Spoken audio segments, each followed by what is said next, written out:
Pri vašom ostatnom románe ste si vyskúšali trochu iný žáner ako zvyčajne. Čo vás k tomu viedlo?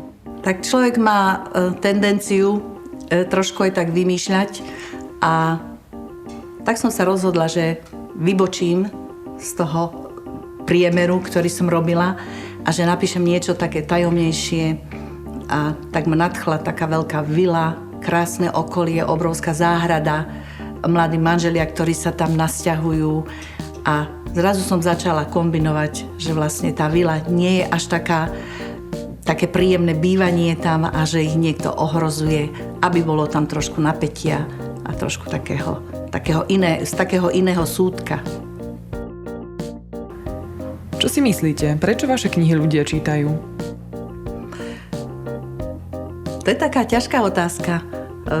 Nemôžem povedať, že by som bola... Možno by som sa mala pochváliť, že som dobrá, ale čitatelia čítajú rôzne knihy, rôzne žánre.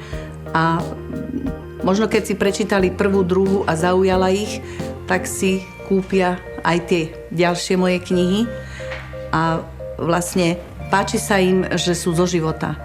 To mi tak nejako hovoria, že sa im tie príbehy, že sa v nich spoznávajú a že vlastne je to také presne ako v realite. Ako reagujete na kritiku? Tak kritika je taká zvláštna vec.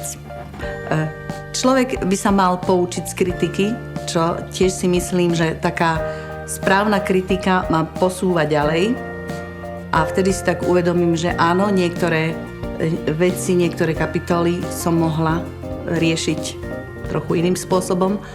Ale ak je tá kritika príliš ostrá a cítim z nej až takú nenávisť voči mne, tak je to taká určitá ješitnosť u toho autora, že vlastne ma tak mrzí. Že vlastne dá sa kritizovať aj normálnym spôsobom a nie až takým až prehnaným hnevom a takou nenávisťou. Ale myslím si, že tá správna kritika posúva ďalej autora.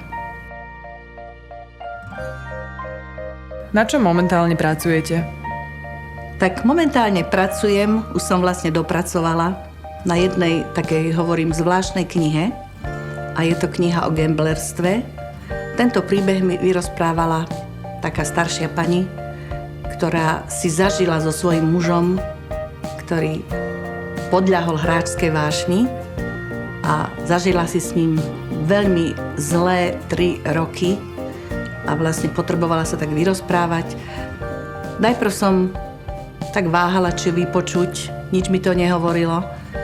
A keď začala rozprávať, tak úplne som prestala dýchať a vtedy som si tak povedala hneď v tej chvíli, že tak z tohto by mohla byť kniha.